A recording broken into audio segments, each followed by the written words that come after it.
चलो ये एक नया टॉपिक पढ़ लेते हैं, ऑटोमेटेड टूल्स एंड टेक्निक्स, है ना। ज्यादा इस चैप्टर में कुछ बचा नहीं है। तो इस चैप्टर में बेसिकली अपन ने ये देखा कि भाई एविडेंस आप कैसे कलेक्ट करेंगे ना, ये चीजें हमने समझी हैं। तो एविडेंस कलेक्ट करने में एक जो अब मॉडर्न टाइम्स में हमारे पास जो प्रोसीजर्स हैं वो सब मॉडर्न प्रोसीजर्स हैं, ऑटोमेटिक टूल्स एंड टेक्निक्स के नाम से इनको यहाँ पे रेफर किया गया है। तो अब आप काम जो है वो पेन पेपर से नहीं करोगे, है ना। बहुत सारा काम जो ऑडिट का होगा वो हम लोग के लिए वो ऑटोमेटिक टूल्स और टेक्निक से हम लोग वो काम करेंगे। ठीक है भाई, आवाज आ रही है मेरी यहाँ पे loud and clear? Yes sir. Yes sir. अब बहुत सारा काम कंप्यूटर्स की मदद से हम लोगों को करना है। तो इसलिए ये छोटा सा पार्ट आपके सिलेबस में इंक्लूड किया गया है कि भाई थोड़ा सा हम आपको इसका इंट्रोडक्शन दे दें। तो अब कैसे होता है, इसमें तीन चीजें इन लोगों ने, एक टेस्ट डेटा बताया है, फिर हमारे पास ऑडिट सॉफ्टवेयर होते हैं, फिर हमारे पास डेटा एनालिटिक्स टूल्स होते हैं। अब टेस्ट डेटा क्या है? ठीक है, टेस्ट डेटा का मतलब होता है कि जब आप डमी डेटा जो है वो सबमिट करते हो क्लाइंट के सिस्टम में, ताकि ये इंश्योर किया जा सके कि वो उस डेटा को करेक्टली प्रोसेस कर रहा है नहीं कर रहा। अब क्लाइंट का सिस्टम है क्या भाई यहाँ पे? भाई क्लाइंट्स अब आजकल के टाइम पे सब अपना काम सब कंप्यूटर्स की मदद से ही कर रहे हैं, है ना भाई। कैसे काम कर रहे हैं सब लोग? अब कंप्यूटर्स की मदद से ही काम करते हैं, यस और नो? Yes sir. ठीक है, तो जो भी काम किया जा रहा है, जैसे कि परचेज रिकॉर्ड हो रही है, सेल्स रिकॉर्ड हो रही है, आपने अमेजोन पे गए, सब जानते हैं यहाँ पे अमेजोन के बारे में ना, फ्लिपकार्ट के बारे में सब जानते हैं। ये सब ई कॉमर्स वेबसाइट है जो अपना जो गुड्स हैं वो कैसे, वो उनके खुद के गुड्स तो वैसे है नहीं, ये तो मार्केट प्लेस हो गया। अब से फॉर एग्जांपल कि भाई कोई कैसी वेबसाइट के बारे में हम लोग बात कर लेते हैं जो मार्केट प्लेस नहीं है, सिर्फ अपने गुड्स ही बेच रही है। तो डायरेक्टली जैसे अगर मुझे टाइटन की वॉच खरीदनी है तो मैं टाइटन की वेबसाइट पे आके खरीद सकता हूँ टाइटन की वेबसाइट पे, यस और no? It will be a direct sale from the company, है ना यस भाई, सर। हाँ या ना, यस और नो? Yes sir. है ना। तो होगा क्या कि भाई जब आप उनसे परचेज करोगे ऑनलाइन, ठीक है, तो पूरा ट्रांजैक्शन जो है वो कंप्यूटराइज तरीके से ट्रांजैक्शन हुआ है। ठीक है, आपने ऑर्डर प्लेस किया, आपने पेमेंट किया, वो रिकॉर्ड हुआ होगा ट्रांजैक्शन, वो सीधा उनके अकाउंटिंग सिस्टम में क्या होगा। तो इसको बस सिमिलर सी सिंपल से अगर हम लोग करें तो चलो, ये तो फिर भी एक थोड़ा सा कॉम्प्लिकेटेड सब वो सब चीजें कैसे हुई। एक सिंपल सा एग्जांपल लेते हैं कि भाई एक बिजनेस है, उसने अपने यहाँ पे कंप्यूटर यूज करना चालू कर दिया। अब वो अकाउंटिंग जो है वो सब नॉर्मली जो पहले वो रजिस्टर्स में मेंटेन करते थे वो उन्होंने कंप्यूटराइज कर दी। तो होता क्या है कि भाई आप डेटा इनपुट करते हो कंप्यूटर सिस्टम के साथ अंडर, ये अपना कंप्यूटर है, ये डेटा आपने इनपुट किया, ये इसको प्रोसेस करेगा, और प्रोसेस करने के बाद इसमें आपको क्या मिलेगा? आउटपुट मिलेगा। That's how computer system works, yes और नो? यही होता है, ऐसे ही काम करता है हमारा कंप्यूटर सिस्टम, हाँ या ना? Yes sir. वैदिक ऐसे ही काम करता है ना। Yes sir. ठीक है, तो अब डमी डेटा का मतलब क्या है कि हम लोग क्लाइंट, अगर ये हमारे क्लाइंट का सिस्टम है और हमें ये ऑडिट करना है कि भाई जो क्लाइंट का सिस्टम है, is it correctly processing the data और नॉट। तो हम क्या करेंगे, इसके अंदर जो इनपुट देंगे वो एक डमी इनपुट देंगे। तो से फॉर एग्जांपल आपने एक डमी कस्टमर बना करके उसकी सेल्स की एंट्री करके दी, तो जो सेल्स की एंट्री रिकॉर्ड हुई है आउटपुट में, वो सही से रिकॉर्ड अगर हो रही है तो इसका मतलब क्लाइंट का सिस्टम सही से काम कर रहा है, अदरवाइज वो काम सही से नहीं करा। भाई कैलकुलेटर में 2 into 2 करोगे तो 4 ही आना चाहिए ना, यस और नो? है ना, यस सर। कैलकुलेटर यूज करोगे तो 2 into 2 4 आएगा, तो कैलकुलेटर सही काम कर रहा है, वो डेटा सही से प्रोसेस कर रहा है। नहीं आ रहा तो उसका मतलब प्रोसेसिंग सही से नहीं हो रही है। इतनी सी बात है। Yes sir. ये टेस्ट डेटा का मतलब होता है। तो जब आप क्लाइंट के सिस्टम में डमी डेटा को इनपुट करके देखते हैं, या उसका आउटपुट देखने के लिए, अगर वो सिस्टम करेक्टली उस आउटपुट को प्रोसेस करता है, तो आपको ये समझ में आ जाता है कि भाई क्लाइंट का सिस्टम सही से काम कर रहा है या नहीं कर रहा। The objective of this to operation of information processing control with in system to be successful, test data should include with both data with errors and built into it and data without errors। तो इनको क्या करना चाहिए, अगर आप ये क्या कह रहे हैं कि अगर आप किसी सिस्टम को टेस्ट करके देखना चाहते हो तो जो इनपुट्स आप दे रहे हो वो इनपुट्स दो तरीके के इनपुट्स देने पड़ेंगे। ठीक है, फर्स्ट इनपुट आपका जो होगा वो करेक्ट डेटा का होगा।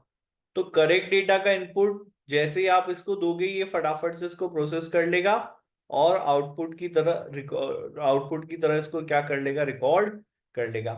First one. सेकेंड वन, आप इसको इनकरेक्ट डेटा भी दे करके देखोगे। अगर इनकरेक्ट डेटा दोगे तो ये इसको प्रोसेस करने के बाद वापस से इस इनपुट को क्या कर देगा, रिजेक्ट कर देगा।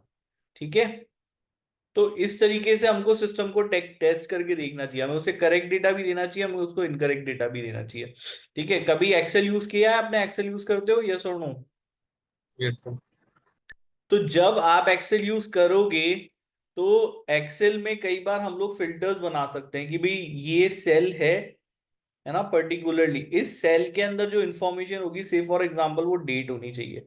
तो if I will put the date, ये सेल इस डेटा को एक्सेप्ट कर लेगा। पर अदर देन अगर मैं इसके डेट के अलावा कुछ भी अदर डेटा इसमें इनपुट करूंगा तो ये सिस्टम मुझे क्या देगा, यहाँ पर क्या दे देगा, रिजेक्ट कर देगा इस डेटा को कि नहीं, मैं इस डेटा को इस सेल के अंदर रिकॉर्ड नहीं कर सकता क्योंकि ये डेट नहीं है। ठीक है, तो अगर मुझे चेक करना है कि ये सिस्टम सही से काम कर रहा है नहीं कर रहा, मुझे दोनों तरीके का डेटा इनपुट करके देखना पड़ेगा। आया समझ में, क्लियर है बेटा यहाँ तक, यस और नो? Yes, sir. हाँ, ये मैं बता रहा हूँ। तो ये इस तरीके से टेस्ट डेटा किया जाता है ना, डेटा विद एरर्स भी इनपुट करके देखे जाते हैं, डेटा विदाउट एरर्स भी किया जाता है।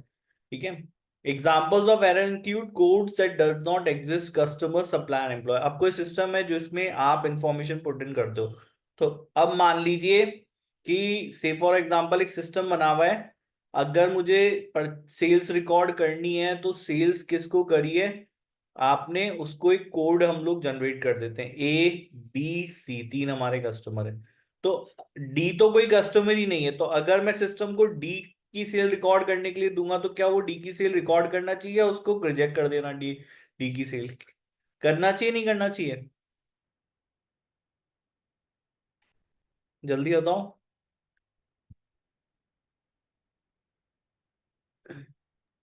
जल्दी बताओ भाई, समझ में आई बात? मैं क्या कह रहा हूँ कि मैंने तीन कस्टमर्स क्रिएट किए, कस्टमर A B और C, इसके अलावा चौथा कोई कस्टमर मेरी सिस्टम में एग्जिस्ट नहीं करता। जो कस्टमर एग्जिस्ट करते हैं उन्हीं की सेल रिकॉर्ड होनी चाहिए। तो अब आज के टाइम पे मैंने डी कोड सेल करने की कोशिश करी सिस्टम में एंट्री करके, क्या ये एंट्री एक्सेप्ट होगी, रिजेक्ट होनी चाहिए, क्या होना चाहिए? Reject. रिजेक्ट होनी चाहिए ना वैदिक, आया ना? Yes, sir. Reject होनी चाहिए. रिजेक्ट हो, तो ये इन्होंने एग्जाम्पल दिया है ना। तो ये अगर आपकी रिजेक्ट हो रही है इसका मतलब डेटा सही से प्रोसेस होता है, अदरवाइज नहीं होता। ठीक है, transactions with pre determined limits, अगर मान लीजिए आपके पास ऐसा कोई सिस्टम है जिसमें आप ट्रांजेक्शन की प्री डिटरमाइंड लिमिट सेट कर सकते हो, वो हो गया। अर्थमेटिकल एरर्स के इनवॉइसेस हैं, इनकरेक्ट बैच कंट्रोल टोटल्स, इस तरह के गलत डेटा आप सबमिट करके देख सकते हैं।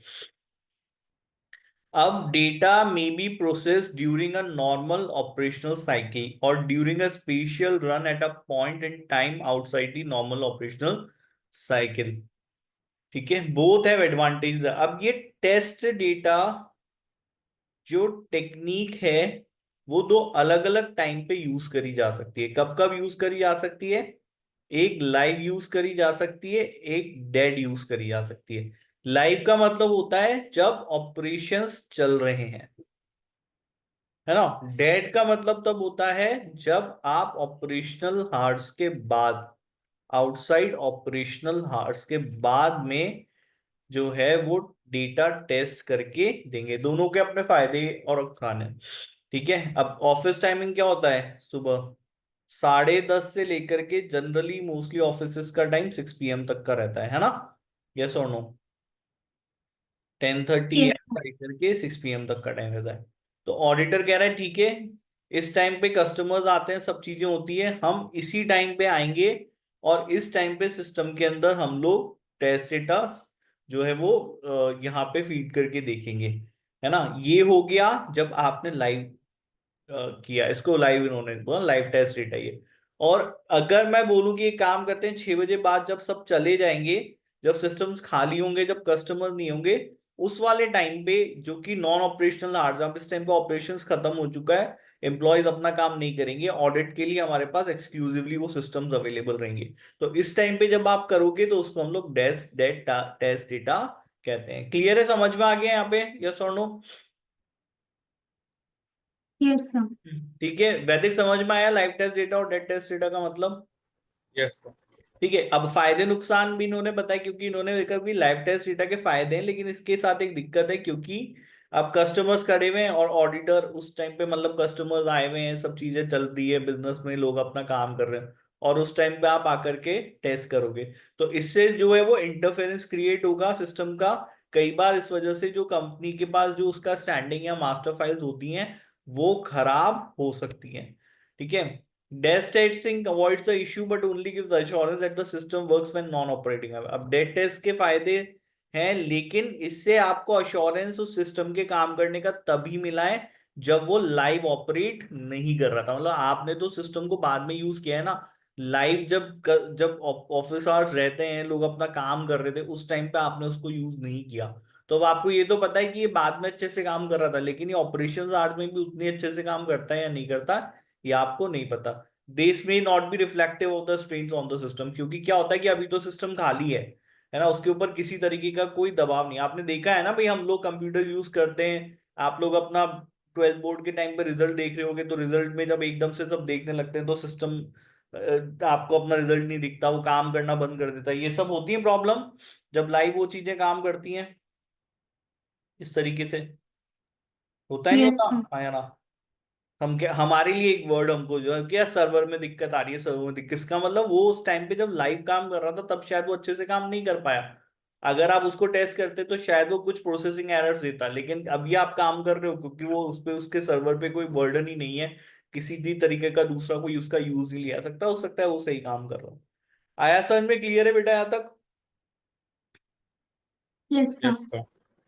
ठीक है, इसके अलावा इसके फायदे क्या हैं, ये ऐसे प्रोग्राम्स टेस्ट आप करके दे सकते हो। अदरवाइज देखो, इस कंप्यूटराइज जो प्रोग्राम्स होते हैं ना, उसको इसी तरीके से टेस्ट करके देखा जा सकता है, दूसरा हमारे पास कोई तरीका नहीं है। ठीक है, once design cost incurred will be minimal unless the program controls are change requiring the test data to be redesign. इसके अलावा टेस्ट डेटा जो आपको करना होता है, ठीक है, ये डेटा डिजाइन करने की जो कॉस्ट आती है वो वन टाइम आती है।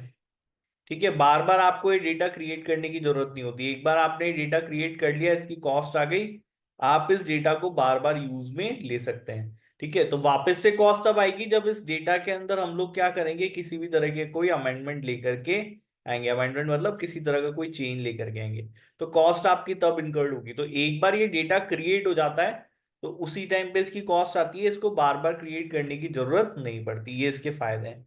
आ गया भाई समझ में? क्लियर है यहाँ पे, यस और नो? Yes sir. ठीक है, इसके अलावा इसके डिसएडवांटेजेस क्या हैं भाई? कई बार हो सकता है कि आपने टेस्ट डेटा इंपुट किया, उससे क्लाइंट का सिस्टम करप्ट हो जाए।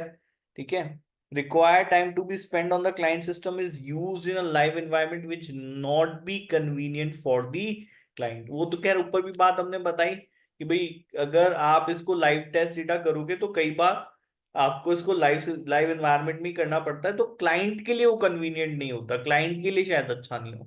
आ गया भाई समझ में? क्लियर है यहाँ पे, यस और नो? जल्दी बताओ, आ गया यस समझ सर। में, हाँ या ना? Yes, sir. ठीक है, क्योंकि आगे भी तो पढ़ना है ना फिर। अभी मैं एक एग्जांपल आपको दिया कि भाई क्लाइंट के कंप्यूटर में चल रहे प्रोग्राम को चेक करने का एक तरीका था टेस्ट डेटा। इसमें अपन लोग क्या कर रहे हैं, इसमें अपन लोग इसको इनपुट दे रहे हैं, ये इसको प्रोसेस करेगा और यहाँ पे हमको आउटपुट देगा। ये सिंपल सा तरीका टेस्ट डेटा का है। समझ में आ गया, आया ना? जल्दी बोलो भाई, समझ में आ गया, हाँ या ना? Yes, sir. ठीक है, अब ये हमारे क्लाइंट का कंप्यूटर है, और इस क्लाइंट के कंप्यूटर में क्या होगा, इस क्लाइंट के कंप्यूटर में सर प्रोग्राम्स होंगे जो इनके अंडर रन कर रहे हैं, बहुत सारे अलग अलग तरीके के सॉफ्टवेयर। जैसे आपका कंप्यूटर है ना, आपके कंप्यूटर में अलग अलग सॉफ्टवेयर हैं जो आप यूज में लेते हो, यस और नो? Yes, sir. ये हमारा क्लाइंट का सिस्टम है। ठीक है। अब एक दूसरा तरीका इस क्लाइंट के सिस्टम को ऑडिट करने का क्या है कि इसको इनपुट आउटपुट देना छोड़ो, इस सिस्टम के अंदर ही एक ऑडिट करने वाला सॉफ्टवेयर इंस्टॉल कर दो। ठीक है, ये सॉफ्टवेयर क्या करेगा, ये सॉफ्टवेयर ये चेक करेगा कि क्लाइंट का जो सिस्टम है ये प्रॉपरली वर्क कर रहा है या नहीं कर रहा, ये सॉफ्टवेयर चेक करेगा। है ना, आप इसको कोई डेटा वेटा नहीं दे रहे हो। ऐसे सॉफ्टवेयर आते हैं जो क्लाइंट के सिस्टम को इंटेरोगेट करते हैं। It can be either package, ये आपका जो ऑडिट सॉफ्टवेयर है ये पैकेज हो सकता है, ये ऑफ द शेल्फ सॉफ्टवेयर हो सकता है, या फिर एक पर्पस रिटर्न हो सकता है on a client system. The main advantage, तो आपने क्या किया, जैसे से फॉर एग्जांपल आप एक कंप्यूटर यूज करते हो, तो आप अपने कंप्यूटर, आपका काम कंप्यूटर जो है वो अच्छे से कर रहा है या नहीं कर रहा, आपके कंप्यूटर में कोई खराबी नहीं है, उसके लिए हम लोग एंटीवायरस सॉफ्टवेयर इंस्टॉल करते हैं ना, वायरसेस को रोकने के लिए, हाँ या ना। Yes, sir. तो अब एंटीवायरस का काम क्या है, वायरस को रोकना, यस और नो। Yes, sir. तो आप ये कैसे चेक करोगे कि एंटीवायरस सही से काम कर रहा है नहीं कर रहा, क्या करोगे आप, आपको कैसे पता चलेगा कि आपका एंटीवायरस सही से काम कर रहा है नहीं कर रहा, ये बताओ। आपके पास बहुत सारे तरीके हो सकते हैं चेक करने के लिए, आप अपने कंप्यूटर में वायरस डाल के देख लो, अगर आपका एंटीवायरस ने पकड़ लिया उसको तो इसका मतलब एंटीवायरस सही से काम कर रहा है, नहीं पकड़ा तो आप ये समझो कि भाई एंटीवायरस जो है वो अच्छे से काम नहीं कर रहा है। ये एक तरीका हो सकता है, यस और नो, Yes, sir. है ना, एक ही तरीका। एक तरीका हो सकता है कि मैं एक ऑडिट सॉफ्टवेयर बनाऊं और वो सॉफ्टवेयर अपने कंप्यूटर में इंस्टॉल करो। अब जैसे चलो ठीक है, आजकल तुम बच्चे कंप्यूटर्स कम यूज करते हो, लेकिन फोन तो यूज करते हो ना, तो ऐप समझ लो, एप्लीकेशंस आप इंस्टॉल करते रहते हो, यस और नो, वो ज्यादा, है ना, Yes, उससे sir. ज्यादा चीज है, तो एप्स तो आप लोग इंस्टॉल, तो आप अपने फोन में एक ऐप इंस्टॉल करोगे ये देखने के लिए कि आपके फोन का एंटीवायरस वो अपना अच्छे से काम कर रहा है नहीं आ रहा, तो वो जो ऐप आपने इंस्टॉल करी है वो आपका ऑडिट सॉफ्टवेयर है बेसिकली। ठीक है, वो ये चेक करेगा कि भाई आपके अंदर जो आपके मोबाइल में या आपके कंप्यूटर्स में जो सॉफ्टवेयर या फिर जो एप्लीकेशंस डली हुई हैं वो अपना काम अच्छे से कर रही हैं या नहीं कर रही हैं। ठीक है, आया समझ में Yes, sir. यहाँ पे। तो एक तरीका था टेस्ट डेटा, जिसमें हम मैनुअली सिस्टम को कुछ डेटा देते हैं जिसको, और देखते हैं कि वो किस तरीके से उसको प्रोसेस कर रहा है। दूसरा तरीका है जो कि ज्यादा एडवांस है, उसके अंदर हम लोग क्लाइंट के सिस्टम में अपना एक ऑडिट सॉफ्टवेयर इंस्टॉल करते हैं, जो ऑडिट सॉफ्टवेयर बेसिकली क्लाइंट के सिस्टम को क्या करता है, इंटेरोगेट करता है। ठीक है, एक तरीके का पैकेज भी हो सकता है, ऑफ द शेल्फ भी हो सकता है, और ये पर्पस रिटर्न भी हो सकता है। आया समझ में, यहाँ पे क्लियर है, यस और नो। Yes, sir. ठीक है, इसके फायदे क्या हैं, इसके फायदे ये हैं कि अगर क्लाइंट के सिस्टम में बहुत सारा डेटा है तो आपका ऑडिट सॉफ्टवेयर उस बहुत सारे डेटा को स्क्रूनाइज कर देगा, विच वुड बी इनएफिशिएंट। तो अगर क्लाइंट के सिस्टम में बहुत सारा डेटा है तो मैनुअली आपके लिए करना ये थोड़ा सा मुश्किल होता। ठीक है, लेकिन ऑडिट सॉफ्टवेयर की मदद से आप ये जल्दी कर सकते हो। ठीक है, these the programs can be present the results so that they can be investigated further, specific procedures can be performed include।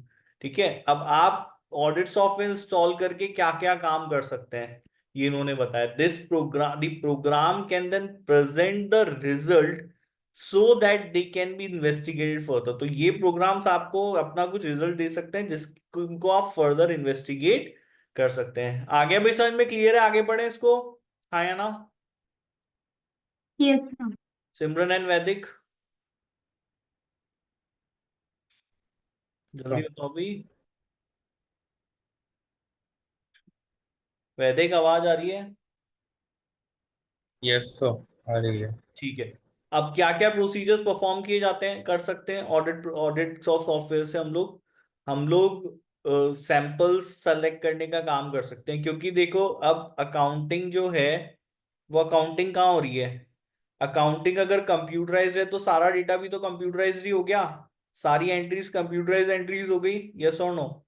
सभी तरह की सेल्स, सभी तरह की परचेज, सभी तरह के एक्सपेंसेस, सभी तरह की इनकम, डेली बेसिस पे जो जर्नल एंट्रीज हुई हैं, जो इनवॉइसेस हैं, जो वाउचर्स हैं, जो आपने सैलरीज पे करी है डेली बेसिस पे, ये सब चीजें कहाँ है? ये सब आपकी कंप्यूटराइज एंट्री के फॉर्म में है ना? यस और नो?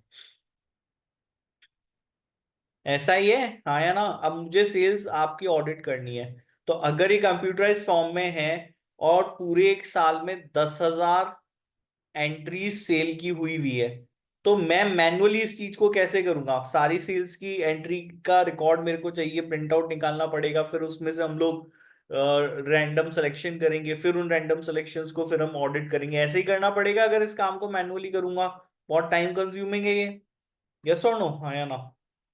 yes sir, ठीक है, तो अब मेरा ऑडिट सॉफ्टवेयर क्या करेगा? ऑडिट सॉफ्टवेयर सीधा ये जो एंट्रीज हैं, से फॉर एग्जांपल अगर ये एक्सेल की एंट्रीज हैं जो भी हैं, तो मेरा जो ऑडिट सॉफ्टवेयर है वो मुझे रैंडमली यहां पर कुछ एंट्रीज निकाल करके दे देगा, सैंपल निकाल करके दे देगा, मतलब जिनको मैं क्या कर सकता हूँ, ऑडिट कर सकता हूँ। और आपके लिए ये बहुत सारे क्राइटेरिया भी आप इनके अंदर क्रिएट कर सकते हो। आप अपने ऑडिट सॉफ्टवेयर से कह सकते हो कि मुझे एक सर्टेन अमाउंट के ऊपर के ट्रांजैक्शंस दिखाओ, सर्टेन अमाउंट से कम के ट्रांजैक्शन दिखा दो, किसी डेट के ट्रांजैक्शंस दिखा दो। ये सारे काम ऑडिट सॉफ्टवेयर की मदद से करना आसान हो जाता है ना भाई? हाँ या ना? आप एक्सेल वैक्सेल यूज करते हो तो इनसे ये सब चीजें आसान हो जाती है, फटाफट हो जाती हैं, अगर आपको फॉर्मूलेज आते हैं लगाने तो। Yes, sir. ठीक है, इसी तरीके से हमारा ऑडिट सॉफ्टवेयर काम करेगा। तो ऑडिट सॉफ्टवेयर जो है वो जो क्लाइंट का सिस्टम है जो ये ट्रांजेक्शन्स रिकॉर्ड कर रहा है, उसमें से डेटा फैच करेगा। आप अपने ऑडिट सॉफ्टवेयर को बोलोगे रैंडम मेरे को 50 एंट्रीज निकाल करके दो, रैंडम दे दी। आपने उसको बोला सर्टेन अमाउंट के ऊपर या नीचे के एंट्रीज निकाल के दो, निकाल के दे दी। ठीक है, सर्टेन डेट की निकाल के दो, सर्टेन डेट की निकाल दो। रेशियोज कैलकुलेट कर सकते हो। ठीक है, indicators that fail to meet certain predefined criteria. ठीक है, तो आपको इंडिकेट, अगर मान लीजिए कि जैसे रेशियोज आपने कैलकुलेट किया, आप चाहते हो कि भाई अगर इनका रेशियो बिगड़ा हुआ है तो वो हमको बता दो, वो कर देगा। लेजर्स कास्ट करने हैं, किसी भी अमाउंट को रिकैलकुलेट करना है, रिपोर्ट्स आपको प्रिपेयर करनी है, डेटा का स्ट्रेटिफिकेशन आपको करना है। ठीक है, स्टैंडिंग डेटा में चेंज अगर कुछ हुआ है तो उसका आपके बारे में पता आप करना चाहते हो। ठीक है, लेटर्स प्रोड्यूस करने हैं ताकि कस्टमर्स और सप्लायर्स को आप भेज सके। ये बहुत सारे काम आपके ये ऑडिट सॉफ्टवेयर कर सकते हैं। तो ऑडिट सॉफ्टवेयर आपके काम को बेसिकली बहुत आसान बना रहे हैं, है ना भाई? हाँ या ना? yes sir, आया समझ में? तो मैनुअल काम करने से बहुत आसान हमारा काम आज की डेट में हो गया है, बट वो तब हो गया जब आप उस टेक्नोलॉजी को सीखेंगे, है ना? अभी के लिए मेरे पास ऑडिट सॉफ्टवेयर नहीं है आपको कोई सिखाने के लिए। और लेटर और सूनर जब आप किसी अपनी पढ़ाई पूरी करके जब इंटर्नशिप करने जाएंगे किसी अच्छी फर्म में, तो there will you will get to know about the certain audit software जिनको अब मोस्टली सारे ऑडिटर्स यूज में लेते हैं। क्लियर है? समझ में आ गया आपको मेरी बात? यस और नो? yes ठीक Yes, है, sir. फायदे क्या ऑडिट सॉफ्टवेयर के? कैलकुलेशंस और कास्टिंग ऑफ रिपोर्ट जो होगी वो क्विकर हो जाएगी। ज्यादा ट्रांजेक्शन्स आप टेस्ट कर सकते हो मैनुअल के कंपैरिजन में। Computer files are tested, computer files को सीधा टेस्ट कर लोगे, प्रिंट आउट्स निकालने की जरूरत आपको नहीं पड़ेगी। ठीक है, कॉस्ट इफेक्टिव सेटअप हो सकता है, लेकिन इसके डिसएडवांटेजेस भी है। ठीक है, bespoke set software specific to a client. अब देखो, सब क्लाइंट का सिस्टम एक जैसा नहीं है ना, सब क्लाइंट के सिस्टम अलग अलग हो सकते हैं। तो अगर क्लाइंट वन का सिस्टम अलग है, क्लाइंट टू का सिस्टम अलग है, क्लाइंट थ्री का सिस्टम अलग है, और हमारे पास जो ऑडिट सॉफ्टवेयर है उस ऑडिट सॉफ्टवेयर को हम हर क्लाइंट के सिस्टम में नहीं चला सकते। तो मुझे क्लाइंट वन के लिए एक अलग सॉफ्टवेयर बनाना पड़ेगा। ठीक है, AS1 क्लाइंट टू के लिए, AS2 और क्लाइंट थ्री के लिए AS, सबके लिए अलग अलग तरह के ऑडिट सॉफ्टवेयर की जरूरत पड़ेगी ना फिर तो मुझे। यस और no? Yes, sir. yes sir, तो ये मेरी कॉस्ट बढ़ा देगा, क्योंकि अगर मुझे क्लाइंट के लिए ऑडिट सॉफ्टवेयर खरीदना पड़ा, क्योंकि ये सब ऑडिट सॉफ्टवेयर कोई सस्ते नहीं आएंगे, या आपके फोन में कोई इंस्टाग्राम जैसी ऐप नहीं है, ये कॉम्प्लिकेटेड होते हैं। ठीक है, इन लोगों को स्पेसिफिक इस तरह के सॉफ्टवेयर को आपको डिजाइन कराना पड़ता है। तो ये कोई आपको कोई 2-5 हजार रुपए में नहीं मिले, लाखों रुपए हो सकता है आपको इनको खर्च करना पड़े इस तरीके के सॉफ्टवेयर को डिजाइन करने की। आया समझ में? क्लियर है यहाँ पे? यस और नो? yes sir, अभी आ गया समझ में? आगे बढ़े, है ना? Yes, sir. तो ये सॉफ्टवेयर अगर आपके ऐसे सॉफ्टवेयर है कि भाई हर क्लाइंट के लिए अलग डेवलप करने पड़ रहे हैं तो एक्सपेंसिव है। फिर आपको अपने स्टाफ को ट्रेनिंग देनी पड़ेगी, इन सॉफ्टवेयर को सिखाना, उनको चलाना पड़ेगा, जिससे आपके एडिशनल कॉस्ट आएगी। अब एक दिक्कत है कि भाई आपने जो ऑडिट सॉफ्टवेयर बनाया वो अगर क्लाइंट के सिस्टम इस लायक होना चाहिए। अभी मैं फोन यूज कर रहा हूँ, मान लीजिए थर्ड जनरेशन का मैं फोन यूज कर रहा हूँ। अब आज के टाइम पे तो फिफ्थ जनरेशन की टेक्नोलॉजी आ गई ना इंटरनेट की। यस और नो, आ गई नहीं आ गई, आया ना? yes, तो अब मेरे पास अगर 3-4 साल पुराना फोन है, एंड्रॉइड का कोई पुराना ऑपरेटिंग सिस्टम उसमें चल रहा है, और तुम आज की डेट का कोई नया सॉफ्टवेयर मेरे फोन में डालो, वो चलेगा? या मेरा फोन खराब कर देगा, या तो फोन स्लो कर देगा बहुत, यही दिक्कतें होंगी। मेरा फोन का मैं काम नहीं ले पाऊंगा, बहुत खराब हो जाएगा, स्लो हो जाएगा, है ना? यस और नो, हाँ या ना? yes sir, इसी तरीके से अब आप तो सोच रहे हो कि मैं मेरा काम सही से करने के लिए, आसानी से करने के लिए, जल्दी से करने के लिए ऑडिट सॉफ्टवेयर की मदद ले लूं, और क्लाइंट के सिस्टम्स अगर सपोर्ट नहीं करते तो दिक्कत है। तो आपके ऑडिट सॉफ्टवेयर इंस्टॉल करने से उनकी एक सिस्टम स्लो डाउन हो सकते हैं, या उनके क्लाइंट के सिस्टम में कुछ फाइल्स करप्ट हो सकती है। ठीक है? If error is made in the design और इश्यूज में गो अनडिटेक्टेड बाय द ऑडिटर। और कई बार मान लीजिए ऑडिटर ने जो सॉफ्टवेयर बनवाया है, अब कोई क्लाइंट अच्छा है, बड़ा क्लाइंट है, वो पैसे देने के लिए तैयार है पूरी ऑडिट के लिए, तो आपने उसके लिए एक ऑडिट सॉफ्टवेयर बनाया, लेकिन आपका ऑडिट सॉफ्टवेयर भी अच्छे से काम कर रहा है नहीं कर रहा है, इस बात को कौन चेक करेगा?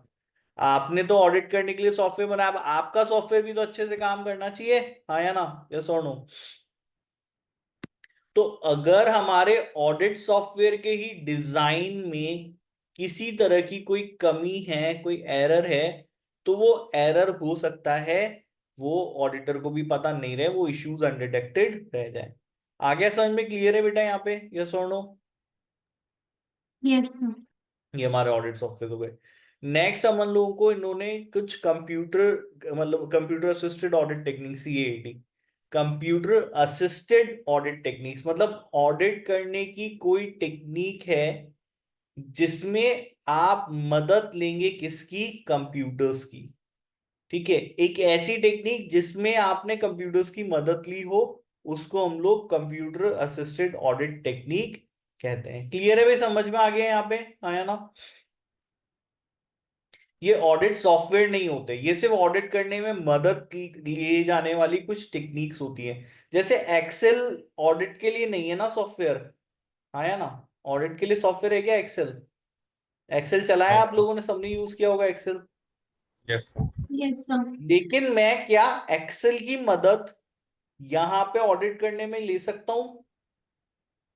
no no sir, sir, क्यों नहीं ले सकता? अकाउंटिंग के लिए यूज होता है ऑडिट एक्चुअली। के लिए क्यों नहीं ले सकता? मैं ऑडिट करने के लिए एक्सेल की मदद बिल्कुल ले सकता हूं। से फॉर एग्जांपल कि क्लाइंट ने बोला, अगेन ले लेते हैं ना एग्जांपल, क्लाइंट ने बोला पूरे साल 10,000 एंट्री सेल की मेरे पास है। मैंने कहा कोई बात नहीं, आप इसकी एक्सेल मुझे दे दो। उसको देने में क्या दिक्कत है? उसने मुझे एक्सेल दे दिया, एक्सेल में मेरे पास डेटा आ गया पूरा। अब मुझे इसमें से रैंडम सैंपल्स निकालने हैं, तो क्या एक्सेल मेरी मदद नहीं करेगा रैंडम सैंपल निकालने में? एक बात बताओ, स्ट्रेटिफिकेशन करने में इस डेटा को, इसको सॉर्ट करने में, इसमें से काम के क्या हैं, और दूसरी चीजें, किसी में कोई गलती हो, ये सब का मदद नहीं करेगा एक्सेल मेरी इसके अंदर, हाँ या ना? yes sir, करेगा ना, क्यों नहीं करेगा? तो आप अगर ऑडिट करने के लिए अगर इस तरह की टेक्निक, तो Excel is basically a computer assisted auditing technique. तो एक्सेल भी है आजकल, फिर गूगल की स्प्रेडशीट्स भी हो गई हैं, और भी दूसरे कुछ ऐसे सॉफ्टवेयर आते हैं जो आपकी मदद करते हैं। ठीक है? तो ये ऑडिटर को मदद करती हैं टेक्निक्स, आइटम को ज्यादा, ऑडिट आइटम्स को ज्यादा जल्दी क्विक कराने के लिए। इसमें भी आप लोग सीधा सिस्टम से ही चेक कर सकते हो, प्रिंट आउट निकालने की जरूरत आपको नहीं पड़ती। ठीक है? CAT can be compared with other test to increase, ये आप यहाँ पे कैट्स की मदद ले सकते हैं, इससे ऑडिट कॉन्फिडेंस बढ़ता है। ठीक है? और ऑडिट टेस्ट आपके जो है वो ज्यादा कॉस्ट इफेक्टिवली, मतलब टाइम कम होगा तो ज्यादा कॉस्ट इफेक्टिवली कर पाएंगे। अब कैट के साथ कोई डिसएडवांटेज भी है, कई बार ये टेक्निक्स एक्सपेंसिव होती हैं, और इनको सेटअप करने में टाइम लगता है। तो अगर मुझे एक्सेल यूज करना नहीं आता, एक्सेल आज तक तो आप सब फ्री में ही चला रहे होगे वैसे तो, लेकिन एक्सेल खरीदना पड़ता है ना? इंडिया में तो हम बहुत सारे बार पायरेटेड यूज करते हैं, आजकल तो फिर माइक्रोसॉफ्ट ने बोला भाई कंप्यूटर खरीद लो, हम इनबिल्ट डाल के दे देंगे, है ना? तो हम कंप्यूटर खरीदते टाइम उसके पैसे दे देते हैं, लेकिन अलग से खरीद के कोई नहीं डालता, है ना? यस और नो? yes sir, तो जो हमारी कंपनी, ये एक्सपेंसिव हो सकती है, टाइम कंज्यूमिंग हो सकती है। फिर क्लाइंट की परमिशन चाहिए, कॉपरेशन चाहिए। जरूरी नहीं है वो आपको अलाउ करे इतना, आपके साथ कॉपरेट करे। ठीक, कई बार आपके क्लाइंट की कंप्यूटर सिस्टम के साथ ही कंपैटिबल नहीं होती, अगर हम टेक्निक्स को आप क्लाइंट के सिस्टम में इंस्टॉल करने की कोशिश करते हो। ठीक है, आपकी टीम के पास सफिशिएंट आईटी, अगर आपके पास आईटी स्किल नहीं है, आपको एक्सेल जैसे टूल्स यूज करने नहीं आते, तो फिर कैसे करोगे काम? है ना भाई? यस और नो? ये yes प्रॉब्लम हो sir, सकती है। ऑडिट टीम के पास नॉलेज नहीं है, उनको आपको ट्रेनिंग देना पड़ेगा। डेटा में बी करप्टेड और लॉन्ग ड्यूरिंग द, अब हो सकता है कि जो क्लाइंट ने आपको डेटा दिया वो करप्ट हो जाए या खो जाए आपसे। इनके एप्लीकेशन, इस कैट की टेक्निक्स को अप्लाई करते हो, ये सब चीजें आ गई। आया बेटा समझ में? क्लियर है? यस और नो? yes sir, ये अदर टाइप, इसके अलावा कुछ हमारे पास दूसरी तरह की कंप्यूटर असिस्टेड ऑडिट टेक्निक। अब इन्होंने बोला कि आपके पास और भी दूसरी ऑडिट टेक्निक्स भी हैं कंप्यूटर। एक होती है इंटीग्रेटेड टेस्ट टेस्ट फैसिलिटीज, एक होती है embedded audit software. This involve the creation of dummy ledgers and records to which the test data can be sent. This enables more frequent and efficient test data procedures to be performed live, and the information can simply be ignored by the client when printing. अब कुछ भी नहीं है, integrated test facility का मतलब कुछ भी नहीं है। क्लाइंट का सिस्टम है, ठीक है, अकाउंटिंग का। उस अकाउंटिंग में आपने क्या बनाया? आपने एक डमी लेजर बना दिया, एक डमी अकाउंट बना दिया।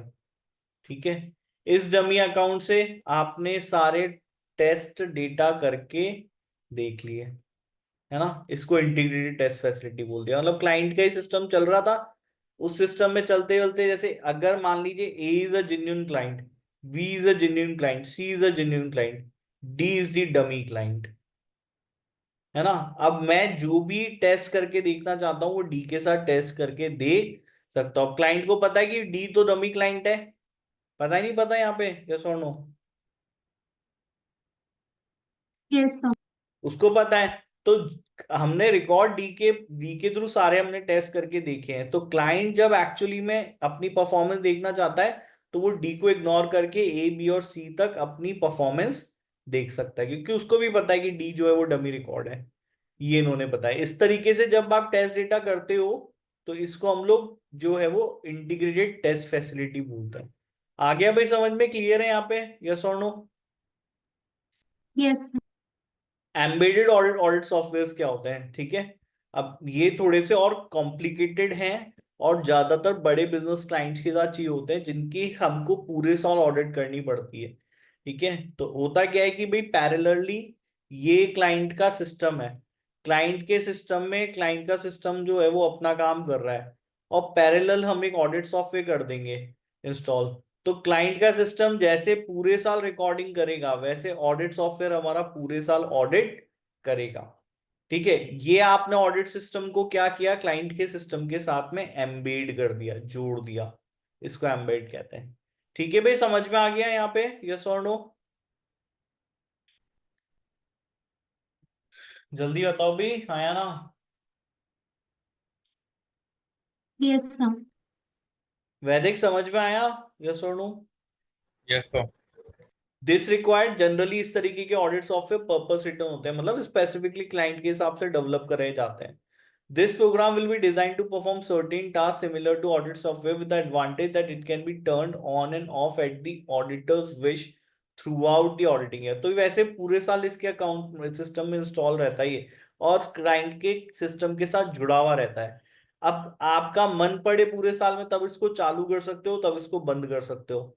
ठीक है, this allow the auditor to gather information on transactions for later testing and can identify peculiarities that require attention. ये इसके फायदे हैं। आ गया भाई समझ में? क्लियर है? यस और नो? Yes, sir. ठीक है, अब डेटा एनालिटिक्स कुछ नहीं होता। डेटा एनालिटिक्स मतलब वो टूल जो आपको डेटा को सिंप्लीफाई करने में मदद करते हैं, ठीक है, और अपनी काम की इंफॉर्मेशन निकालने में मदद करते हैं, वो डेटा एनालिटिक्स होता है। ठीक है, तो जो भी टूल, जो भी कंप्यूटर की टेक्निक आपको डेटा सिंप्लीफाई करने में मदद करे, it is called as data analytical. Excel इसका एक अच्छा एग्जांपल है ना? एक्सेल आपको डेटा सिंप्लीफाई करने में मदद करता है, उसको समझने में, उसको उसमें से वैल्यूएबल इंफॉर्मेशन डिराइव करने में वो मदद कर देगा आपको। ठीक है, तो वो एक डेटा एनालिटिकल टूल है या नहीं है? जल्दी बताओ भाई, हाँ या ना? Yes, sir. Yes, sir. तो डेटा एनालिटिक्स बेसिकली साइंस है, आर्ट है, discovering and analyzing patterns, deviations, inconsistencies and extracting other useful information. Data analytics basically वो आर्ट है, वो साइंस है, जिसमें से आप बहुत सारे डेटा में से अपने काम की इंफॉर्मेशन डिराइव कर पाए। ठीक है, क्लियर आ गया समझ में? यस और नो? Yes, sir. ठीक है, इसको अपन कल आगे कंटिन्यू करते हैं, है ना? ये वाला एक छोटा सा टॉपिक बचा है, ये कल कंप्लीट कर लेंगे फिर। बाकी और कोई डाउट है? समझ में आ गया क्या पढ़ा अपन लोगों ने आज? Yes, sir. Yes, sir. ठीक है, ज्यादा कुछ है नहीं, कल कंप्लीट कर देंगे चैप्टर अपना। ठीक है, Yes, sir. कोई डाउट हो तो बता दो अभी। नहीं है कोई डाउट? समझ में आ No. गया अच्छी क्लास में? Yes, sir. Yes, sir. चलो ठीक है, bye, good night. Thank you, sir.